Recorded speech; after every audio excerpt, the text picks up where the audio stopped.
toca hoy la carta a los Efesios.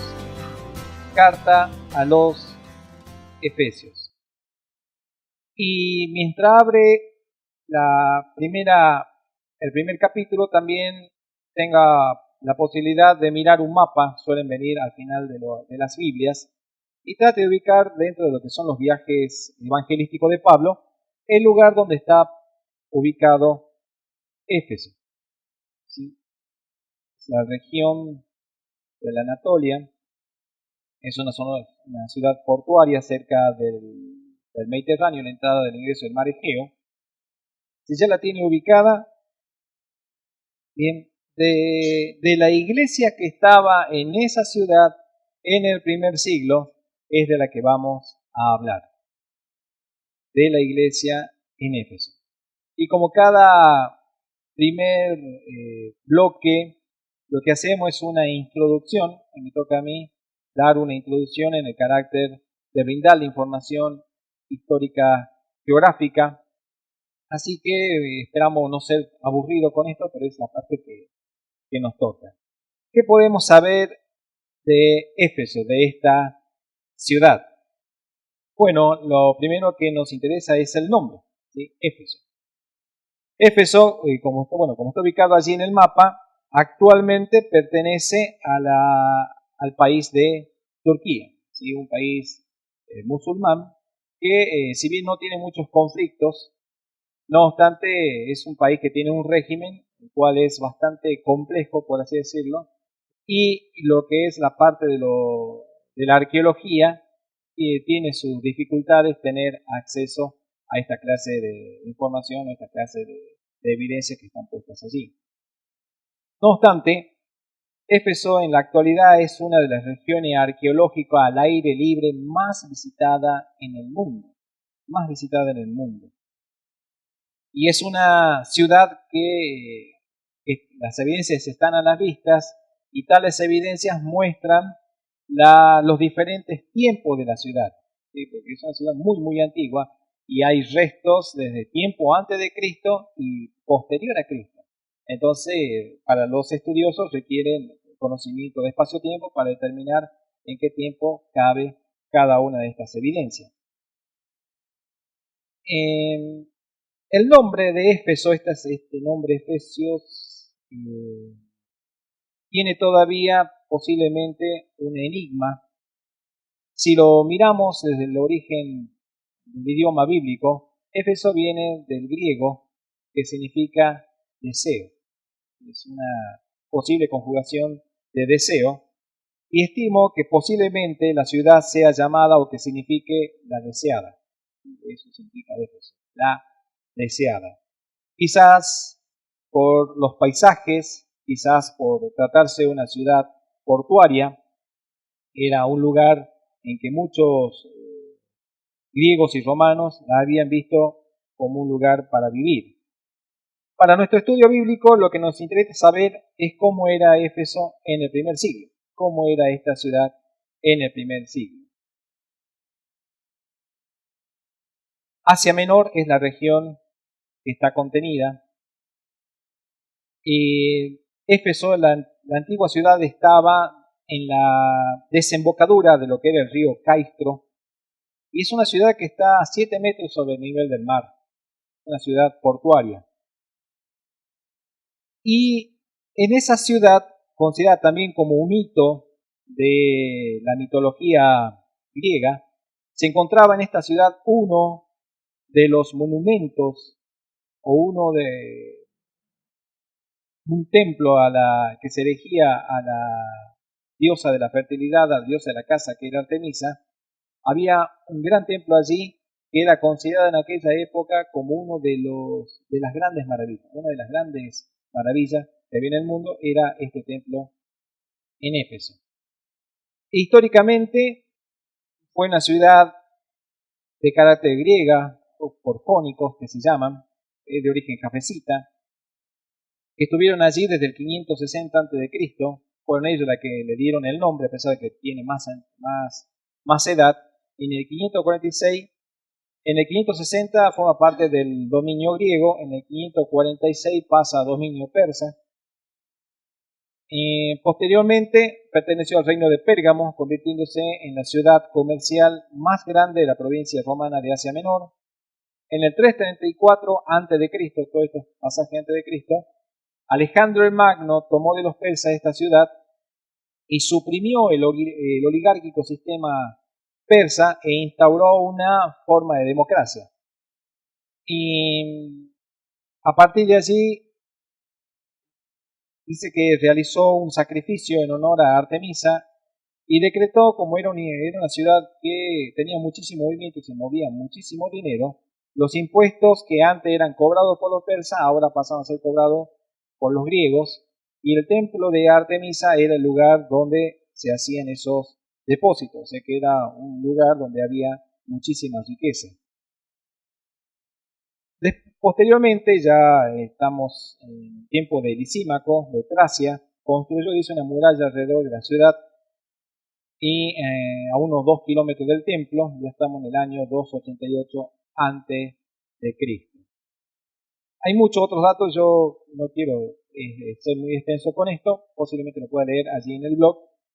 Lo que quiero que sepa es que para el primer siglo ya la ciudad era una ciudad de carácter romana, greco-romana, disponía ya de un gran teatro, que es también, que existe hasta el día de la fecha, que se estima alrededor de unos 24 a 24.500 personas cabían en ese pequeño teatro. Y para el primer siglo se estimaba que había alrededor de unas 200.000 personas en esa ciudad. Es una ciudad grande. Por zona portuaria había muchísimo movimiento. Así que cuando estamos ya llegando al primer siglo, nos encontramos con este grupo de personas y los judíos, que también ellos se dispersaban por el mundo, tenían en esta ciudad también una colonia judía y disponían de ciertos privilegios comerciales. Todo eso en los inicios del primer siglo. Ahora sí, dicho esto, con otros datos más que se pueden agregar, lo que nos interesa a nosotros es el aspecto bíblico. Y el primer aspecto que nos interesa es la evangelización de esta ciudad.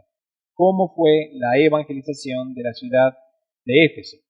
Fíjense, dice, durante el segundo viaje evangelístico de Pablo, y si le gusta notar, esto ocurrió entre el año 49 al 52 después de Cristo, o sea, prácticamente 20 años de la muerte y resurrección del Señor Jesucristo.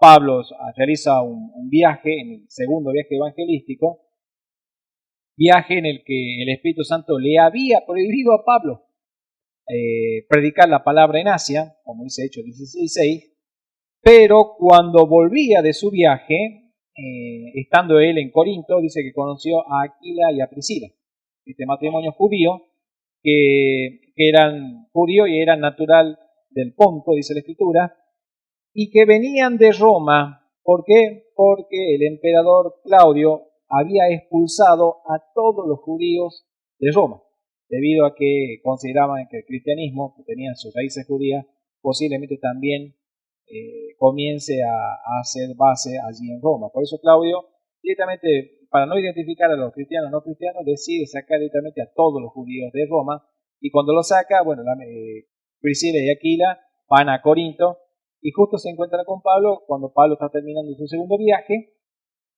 así que deciden ir juntos, van hasta la ciudad de Éfeso. Van a la ciudad de Éfeso y Pablo deja allí a Aquila y a Priscila. Y Pablo se vuelve a Jerusalén. Así que podríamos decir que el primer trabajo evangelístico pudo haberse realizado por medio de Aquila y Priscila, su mujer. Y posteriormente dice que llega Apolos. ¿Se acuerdan de Apolos? Bueno, posiblemente un discípulo de Juan, que tenía una gran elocuencia, pero que no estaba muy centrado en el Evangelio de Cristo, y Priscila y Aquila también ellos lo corrigen, dice la Escritura, lo ponen más exactamente, más precisamente en el camino del Señor, y ya Pablo queda un tiempo en Jerusalén hasta que vuelve a retomar y realizar su tercer viaje evangelístico, lo cual ocurre a partir del año 55. En el año 55, ya siendo Nerón emperador romano, que al poco tiempo siendo emperador romano, Pablo decide hacer su tercer viaje evangelístico con la firme intención de establecerse o de establecer a Éfeso como ciudad base para evangelización. Y ya se fue directamente, sabía que en el tercer viaje evangelístico, ¿a dónde iba a ir directamente? A Éfeso. Iba a plantarse en Éfeso y de hecho estuvo casi 2 años y medio, 2 años y 3 meses estuvo en Éfeso. Y desde allí se dirigía a las otras ciudades de Asia Menor.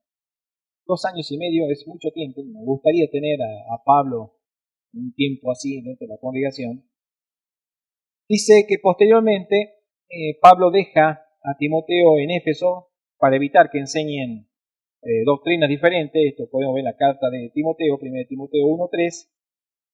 Y terminado el viaje, ya estando Pablo en Roma, envía a Tíquico como informante y colaborador ministerial. Esto es otra cosa que se puede ver en 2 Timoteo 4:12.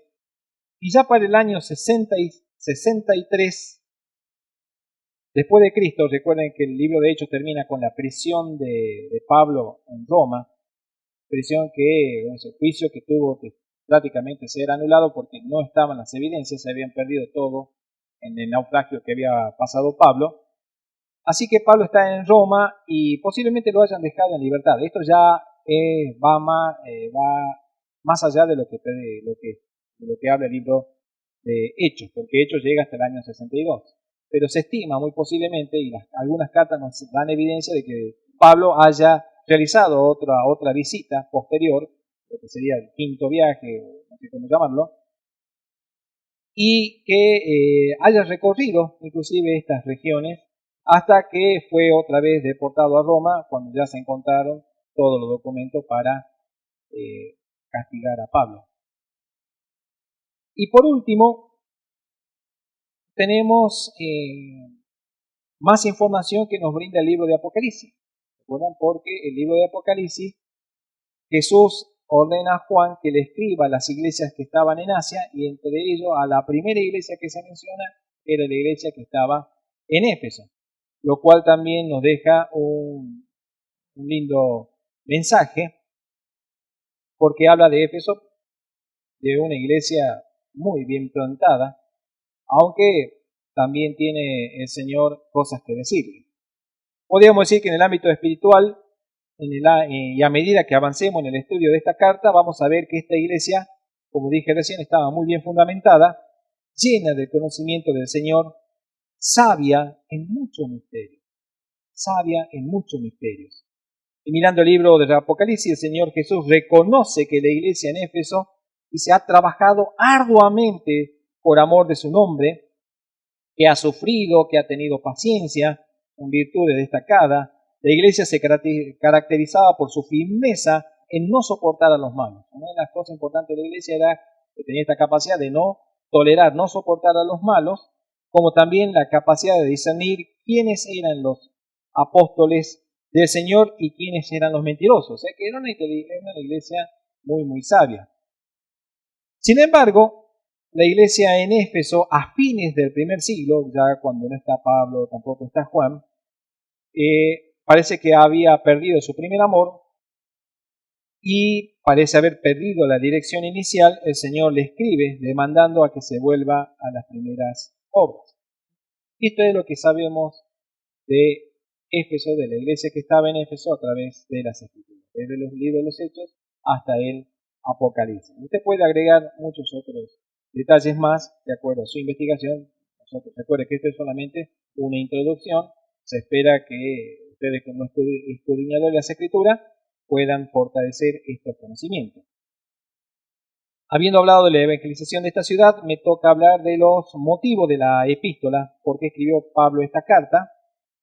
Evidentemente Pablo es consciente del desarrollo de la iglesia en Éfeso. Yo considero que Pablo está muy contento con esta iglesia, a diferencia de otra, y les escribe alentándole en su vocación como iglesia de Cristo. Y esto vamos a verlo desde el capítulo 4, mostrando, dice allí, cuántas rogativas ha hecho al Señor para que ellos sean fortalecidos en todo. Pablo consideraba de que si esta iglesia permanecía firme, con esta iglesia iba a poder sostener todas las otras iglesias en Asia. Así que Pablo le solicita que mantengan la disciplina de la unidad en el espíritu y una vida en santidad. La carta muestra profundidad en muchas doctrinas cristianas, como así también nos muestra el ministerio de Pablo revelado por el Señor mismo. Desde el capítulo 13 se puede ver esto, y adicionalmente observamos la capacidad de la iglesia para recibir tan grandes aportes doctrinales. Vamos a ver cosas acerca de la predestinación, fortaleciendo la doctrina de la gracia, la crucifixión. Bueno, va a ser muy lindo este libro, a pesar de tener 6 capítulos, tiene 155 versículos. La posición canónica en el libro es 49, isopócope es la EF de Efesios. Fecha de redacción de la carta posiblemente en los años 60, ¿sí? Escrita por Pablo.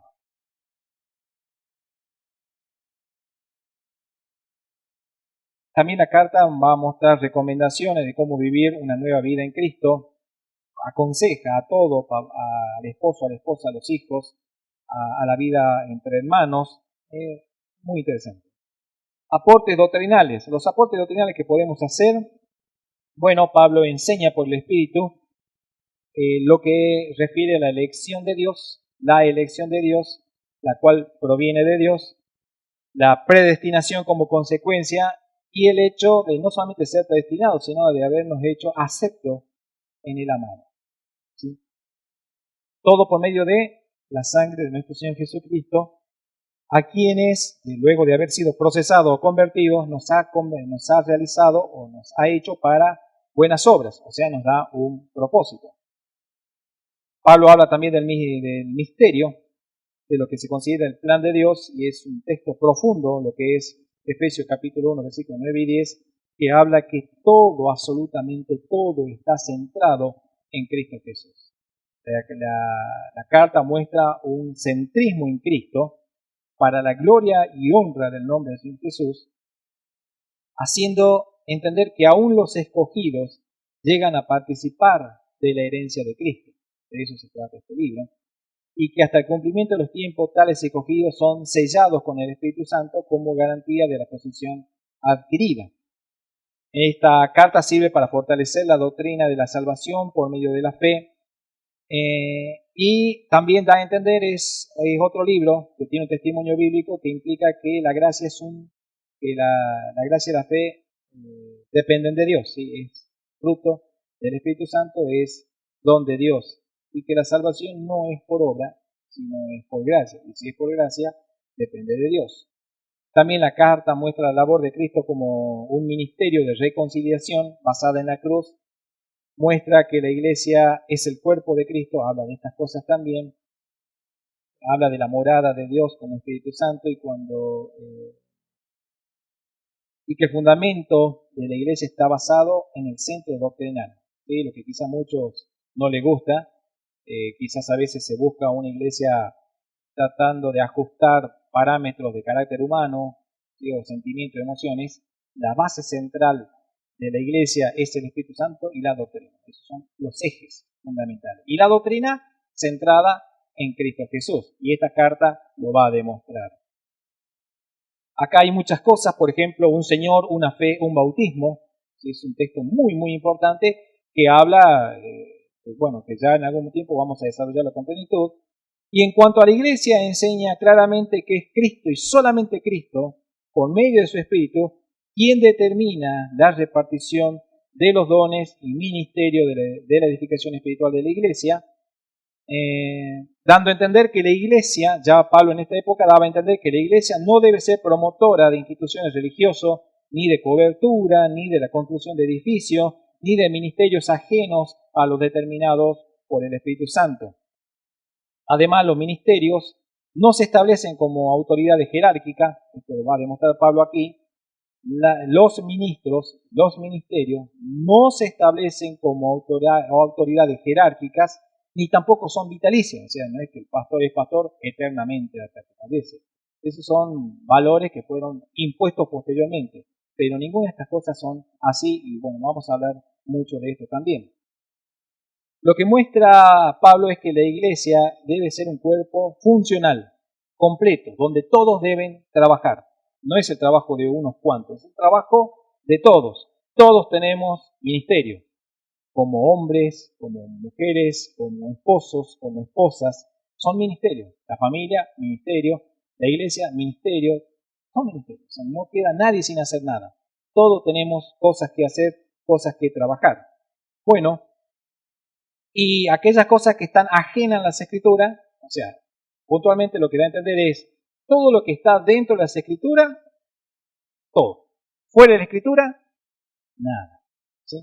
Dentro de la fe, todo. Fuera de la fe, nada. Todo lo que está fuera de la fe es pecado, dice claramente la escritura. Bueno, entonces hay que aprender a discernir qué cosas son de la fe y qué cosas no lo son. Y evitar de que la iglesia sea viciada o contaminada de doctrinas ajenas, y por esta razón también envía a Timoteo para que no enseñen doctrinas diferentes. Bueno, en cuanto a la vida cristiana, habla de que la vida está centrada no en la egolatría o en el egoísmo, sino en el amor al prójimo. Sí, la vida cristiana radica no en pensar en uno mismo, sino pensar en el otro.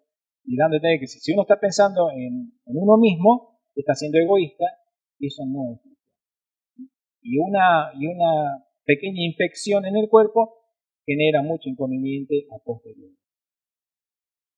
Va a hablar de cosas como la vivencia del Espíritu Santo en nosotros, evitando que el Espíritu, o mejor dicho, que el Espíritu evita el libertinaje en el mundo, y habla de una vida de despojo y una vida cristiana de restauración. Porque también vamos a hablar del hombre viciado y el hombre restaurado.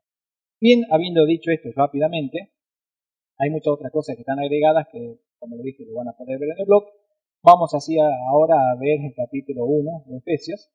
Efesios capítulo 1. A mí me toca solamente hacer una introducción. Voy a leer hasta el versículo 12, porque es una introducción de las más largas que hay entre las cartas de Pablo. Fíjense, dice Efesios capítulo 1, versículo 1. Pablo, apóstol, ¿sí? Apóstol es enviado, es un emisario. Pablo, apóstol de Jesús, Pablo, emisario de Jesús, el Cristo, por la voluntad de Dios, enviado a ¿dónde? A los santos y fieles en Cristo Jesús que están en Éfeso, no de Éfeso. Sí, como siempre es importante notar que la iglesia del Señor Jesucristo no tiene participación en las patrias terrenales, sino que estamos aquí. Estamos en el mundo, pero no somos del mundo. De igual manera, la iglesia está en el mundo, pero no es del mundo. No es la iglesia de Éfeso, es la iglesia que está en Éfeso. De igual manera, la iglesia que está en Salta. No es lo mismo la iglesia de Salta, la iglesia que está en Salta. Gracia y paz a ustedes, de Dios nuestro Padre y del Señor Jesús, el Cristo. Bendito sea el Dios y Padre de nuestro Señor Jesús, el Cristo, que nos bendijo con toda bendición espiritual en los lugares celestiales en Cristo, según nos escogió en Él antes de la fundación del mundo, para que fuésemos santos y sin mancha delante de Él. En amor, habiéndonos predestinado para ser adoptados hijos suyos por medio de Jesús el Cristo, según el puro afecto de su voluntad, para alabanza de la gloria de su gracia, con la cual nos hizo aceptos en el amado, en quien tenemos liberación por su sangre, el perdón de pecados según la riqueza de su gracia, que hizo sobreabundar para con nosotros en toda sabiduría e inteligencia, dándonos a conocer el misterio de su voluntad, según su beneplácito, el cual se había propuesto en sí mismo, de reunir todas las cosas en Cristo, en la dispensación del cumplimiento de los tiempos, así las que están en los cielos como las que están en la tierra. En Él asimismo tuvimos herencia, habiendo sido predestinados conforme al propósito del que hace todas las cosas según el designio, según la intención, según la tendencia de su voluntad, a fin de que seamos para alabanza de su gloria, nosotros los que primeramente esperábamos en Cristo. Son 12 textos bíblicos, es una introducción importante. Es la introducción más larga y la introducción más controvertida entre todas las cartas que escribió Pablo. Y evidentemente no escribe como si le estuviera enseñando algo nuevo. No está haciendo eso. Sino que está confirmando lo que la iglesia ya sabe. Porque ya no es que Pablo comienza a desarrollar la predestinación, la elección de Dios, ya la da por sentada. Y evidentemente habla a ello como si fuese de igual a igual. No es lo mismo que hace con la iglesia en Corinto, o a los que estaban en Colosa, o a los que estaban en Roma. Recuerden que Roma también era una iglesia que, si bien Pablo no la había fundado, por decirlo de esta forma, habla también en una categoría muy alta respecto de la elección y predestinación. No obstante, acá, por así decirlo, se jacta Pablo de poder hablar de esta manera con esta iglesia. ¿Sí? Así que habla muy bien de la madurez y Pablo la saluda y no hay otra iglesia que reciba un saludo tan profundo como este. Y ya me complica a mí porque de entrada ya me pone esto que llamamos la doctrina de la predestinación, las cuales cosas no voy a desarrollar en este momento. Sepa que nosotros ya las hemos desarrollado en capítulos anteriores de Romanos. De todas formas voy a dejarle el link allí, son 2 partes muy amplias. Yo lo que voy a hacer aquí es algunas introducciones, quizás para llevarlos a usted a que siga leyendo al respecto. Es importante también destacar, fíjense que Pablo se había quedado más de 2 años en esta ciudad, en esta iglesia, así que deben haber aprendido muchísimo.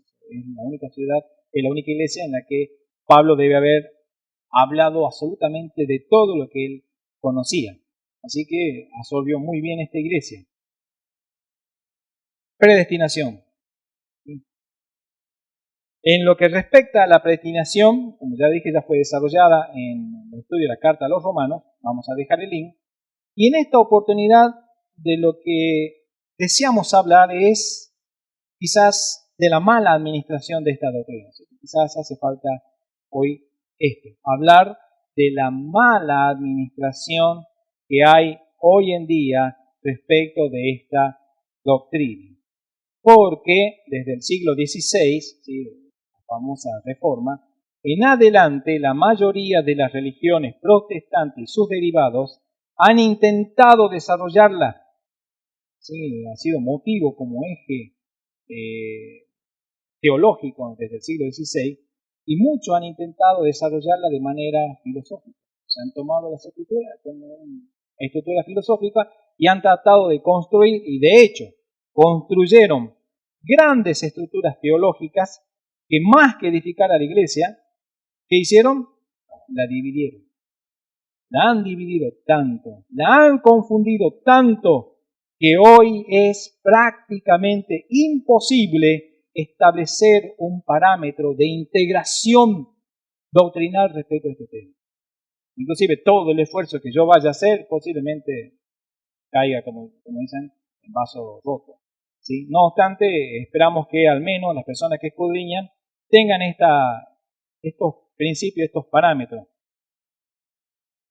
Hoy todos los escudriñadores, aquellos que aman la lectura bíblica, la comprensión de estas cosas, la mayoría está influenciado, persuadidos de doctrinas del pasado, de doctrinas preconcebidas, de distintos escritores, desde hace prácticamente 5 siglos. Me suelen hablar y me preguntan mucho respecto de las filosofías construidas en aquellos siglos.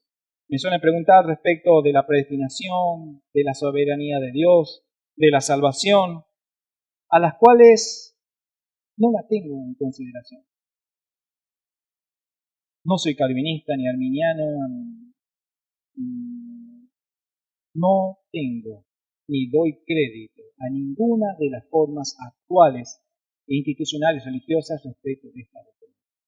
Es importante decir esto para que se entienda y comprenda de que lo que respecta a esta doctrina debe verse pura y exclusivamente desde el carácter bíblico y no desde las influencias religiosas o inclusive de autores del pasado.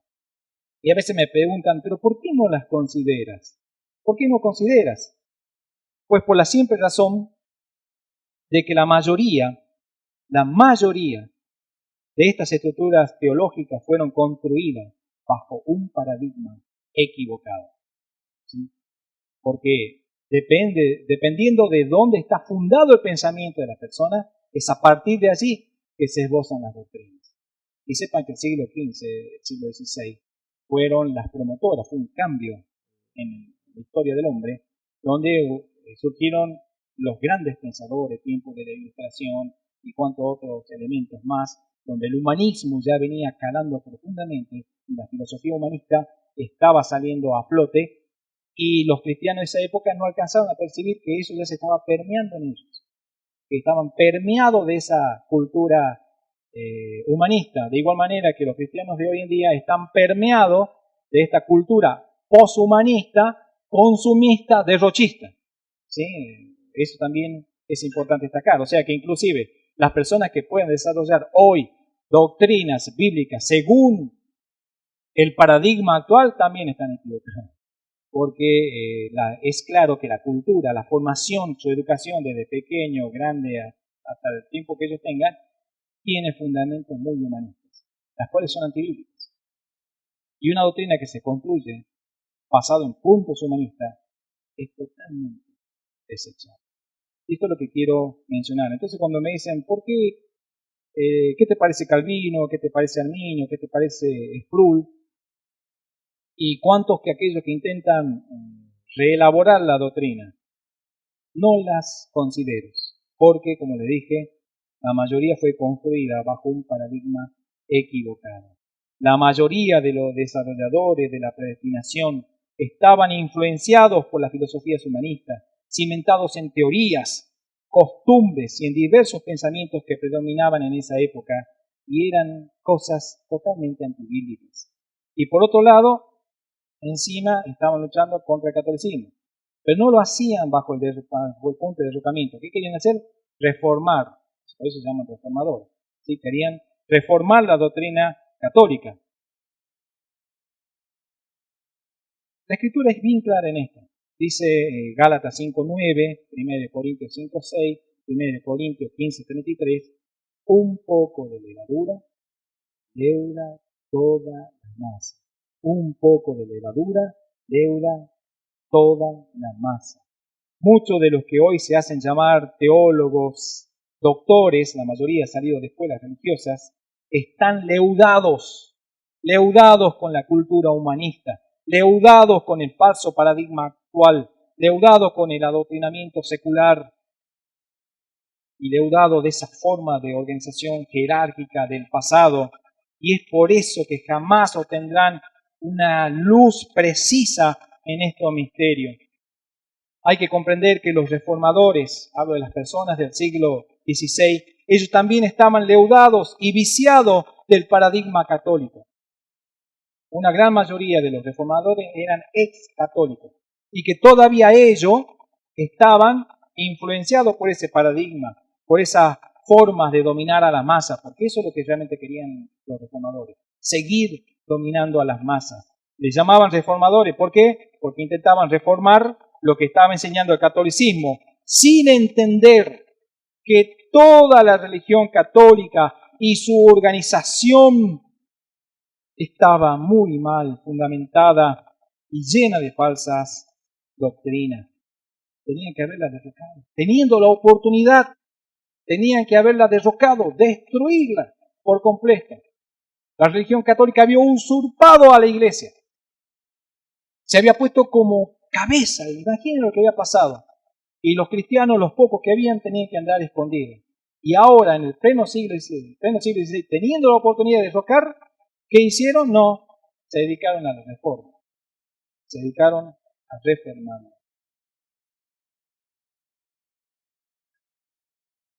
¿Qué significa? Que la reforma lo que hizo fue absorber la estructura organizativa para volverla a aplicar a su manera. O sea, teniendo oportunidad de restablecer un parámetro o un paradigma bíblico, no, dijeron, vamos a absorber esta organización. Y lo mismo que hicieron los católicos, lo hicieron posteriormente los protestantes. Exactamente lo mismo. Absorbieron la organización, la volvieron a aplicar, o sea, lo mismo de antes. Se autoproclamaron como líderes religiosos, establecieron sus propias coberturas religiosas, tales como hicieron los católicos. Exactamente eso. En el siglo V los católicos se habían establecido ellos, los autosucesores de no sé de quién, y a partir de allí un dominio intelectual sobre las masas, y los protestantes hicieron básicamente lo mismo. Si hubieran destruido por completo el modelo católico y hubieran propuesto un modelo bíblico, la historia hubiera sido diferente. Pero no quisieron ceder el control, quisieron dominar y por eso les fue tan mal. Como verán, una o cualquier doctrina bíblica desarrollada debe ser observada desde los cimientos paradigmáticos de la persona. Porque si el paradigma está mal, todo el desarrollo doctrinal está mal. Hay un protocolo que dice que si un punto de una doctrina está mal, todo está mal. Un punto que esté mal, toda la doctrina está mal. Y no importa cómo hayan entrelazado los textos bíblicos, un poquito de filosofía humanista, un poquito de filosofía reformada, hace que esa doctrina quede afectada o contaminada desde la raíz. Se habla mucho a veces hoy en día de la sana doctrina, pero déjenme decirles que una sana doctrina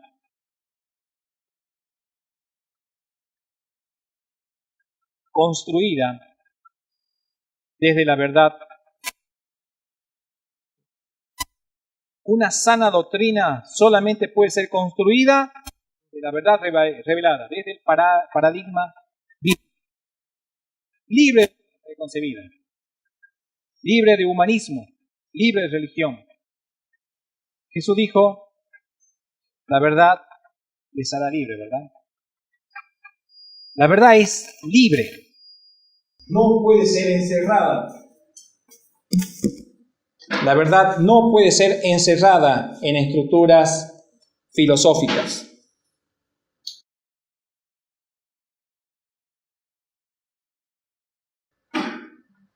Si ya Jesús habló de esta libertad, ¿por qué intentan los hombres encerrarla?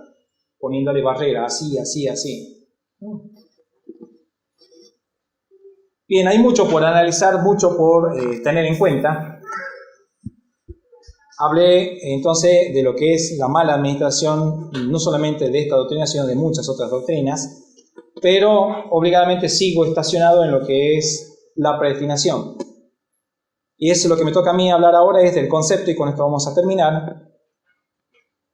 Predestinación. Ya el vocablo se asocia a otras cosas, como la elección de Dios y la salvación. Pero predestinación ya nos dice mucho.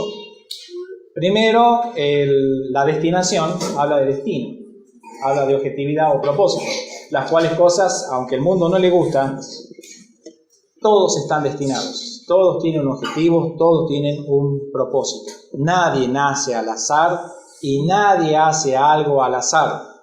Todo está perfectamente destinado. Y de esto habla inclusive el rey David en los Salmos, hablando de los libros que él conoce. Todo lo que yo hoy hablo, dijo David, ya estaban escritas en los libros. O sea que no hay nada nuevo en esta clase de cosas. Pero el sufijo pre significa antes. O sea que no solamente estaban destinados, sino que había una antedestinación, o sea, una previa destinación. Así que el término, en lo que considera el texto bíblico, inclusive desde el griego koiné, se puede ver esto, que predestinar es predeterminar, preordenar. Y recordando lo que habíamos hablado con anterioridad, lo que es importante comprender es que la predestinación es un punto procesual, proceso, ¿sí?, de la soberanía de Dios. ¿Qué quiero decir con esto? Quiero decirles que es importante que los cristianos entiendan que tanto la salvación, la elección, la predestinación no son objetos, no son cosas, ¿sí? Cuando un cristiano pregunta, ¿se pierde la salvación o no?, él está dando evidencia que ha sido adoctrinado preconcebidamente a estimar las cosas celestiales como objeto o como talismanes. Como si la salvación te dijese, toma, esto es tuyo, lo tenés que cuidar. Eso no es la salvación. Eso no es la predestinación. No son cosas, eso es lo que hay que entender. Entonces no puedes hablar de perder algo que no tenés, porque no se trata de cosas. ¿Sí? Fíjense, inclusive, si hacemos un análisis morfológico, simplemente un análisis morfológico, la salvación y la predestinación son sustantivos, morfológicamente hablando, ¿de acuerdo? Son sustantivos. Pero bien, hay una diferencia entre estos tipos de sustantivos, porque la mayoría está acostumbrada a llamar sustantivo a las cosas, ¿verdad? El sustantivo propio, el sustantivo común. Bueno, pero estos sustantivos son de carácter abstracto, ¿sí? Son abstractos. Y el sufijo sion implica que derivan de acciones verbales. O sea, es una acción verbal la que lo pone en marcha. Entonces, la salvación, la elección, la predestinación no son objetos, sino son obras. La elección, la predestinación y la salvación son obras, son efectos, son procesos llevados por Dios, llevados por alguien soberano. Entendiendo que la soberanía es una virtud atributiva en Dios. Un hermoso tema que en algún momento lo vamos a desarrollar. Porque la predestinación, la elección son puntos de una doctrina mucho más grande que es la soberanía de Dios.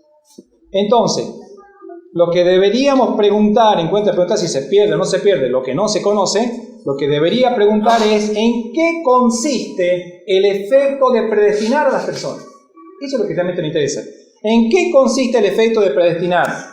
Bueno, en el sentido bíblico, predestinar implica que el destino final de lo cristiano ha sido decidido por Dios con anterioridad. El destino final de los cristianos ha sido decidido por Dios con anterioridad. La elección fue antepuesta. Escuche bien esto. La elección fue antepuesta al destino pecaminoso y condenatorio de todo hombre. Dios, como soberano, ha decidido anticipadamente que un grupo de personas a lo largo de los tiempos del mundo sea salvado de la condenación establecida por la caída del hombre en pecado.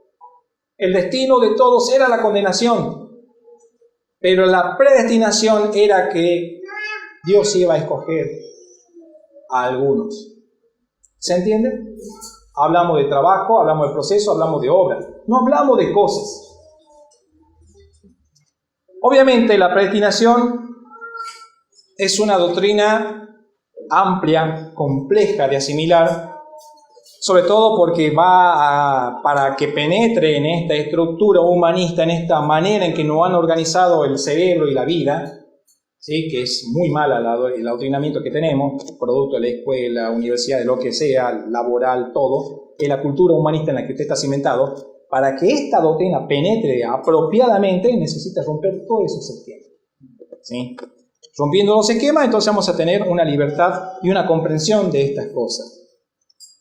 Como cristianos necesitamos poner mucho esmero, una comprensión en la totalidad de las Escrituras. Y ¿saben qué? No requiere ningún instituto religioso para aprenderlo. De hecho, si va a ir, peor le va a ir. ¿Sí? Porque se va a llenar de un montón de palabras y de formulerío que solamente ellos lo entienden. La inventan ellos y la ponen ellos. ¿Sí? Todas las terminaciones con ismo y bueno. No necesitamos. ¿Quiere aprender la predestinación? ¿Es cristiano? ¿Ama a Dios? ¿Ama la Escritura? Búsquelo. Está abierta a todos. El que tiene falta de sabiduría, pídase al pastor. No. ¿A quién es que pídase? A Dios. ¿De acuerdo? ¿Es cristiano? Pida a Dios sabiduría. Porque Él da abundancia. Espíritu de revelación y de sabiduría. Son cosas que provienen de Dios. No provienen de las instituciones religiosas. No provienen de los seminarios, no provienen de las universidades. Juan el Bautista jamás fue a una universidad. Jesús jamás fue a alguna escuela, ni de los fariseos, ni de los saduceos. ¿Y cómo hablaban? ¿Y cómo enseñaban? ¿Por qué? Hablaban como quien tiene autoridad por el Espíritu, cosa que ni los escribas ni los religiosos de esa época podían hacer. Esta es la clave. Mientras muchos intentan encontrar un pensamiento filosófico basándose con preconceptos de escritores del pasado, nosotros debemos fundamentarnos en la revelación espiritual. Si eso está allí, si eso puede limpiar su mente, limpiarlo y vaciarlo de todo humanismo, de todo concepto religioso, usted estará apto para entender este misterio. No requerimos formación ni secular ni religiosa para lograr la comprensión. Solo saber leer y pedir a Dios espíritu de revelación y sabiduría, y esto es más que suficiente. Ahora bien, según las Escrituras, vamos a ir a Romanos 9:15.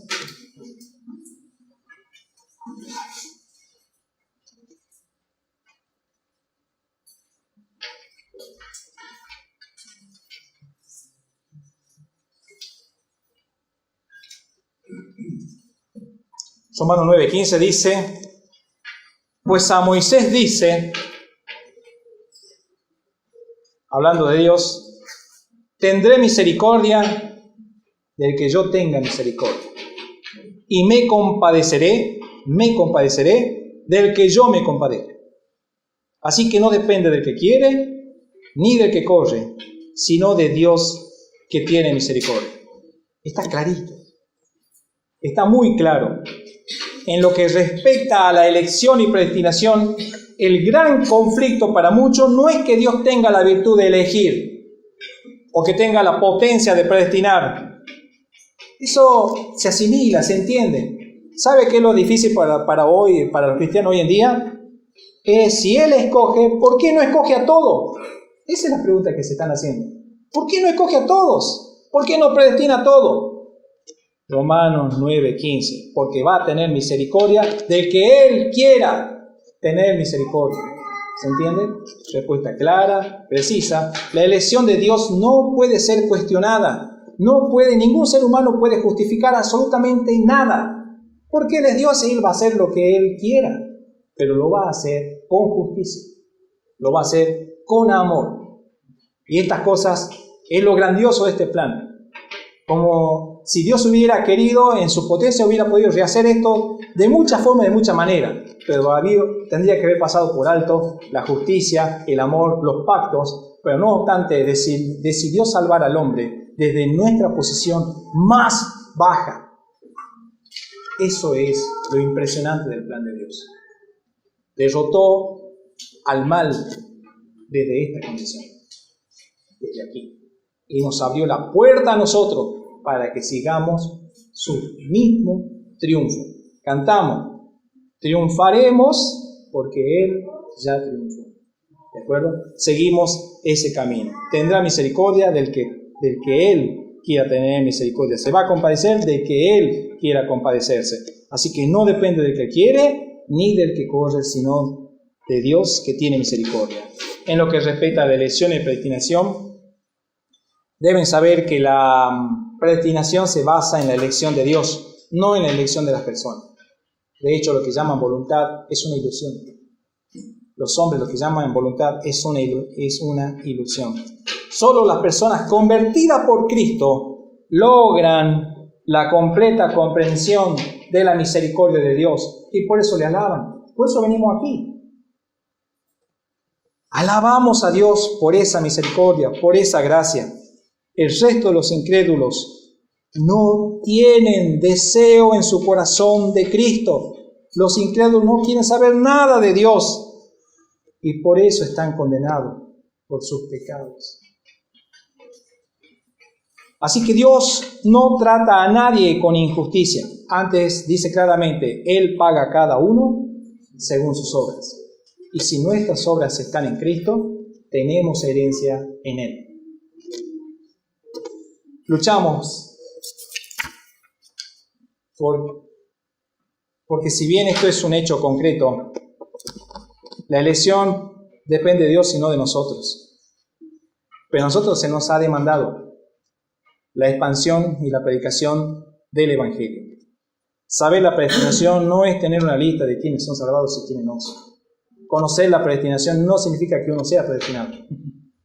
Estamos exactamente en el punto inicial. Es para mostrar que la elección depende de Dios. Y nosotros, hechos para buenas obras. Evangelismo, progreso, iglesia. ¿Se entiende? Hasta aquí llegamos. Ya mi hermano Gabriel va a continuar más en profundidad con esto. Les saludo con la paz del Señor Jesús. Espero haya sido de provecho. Amén.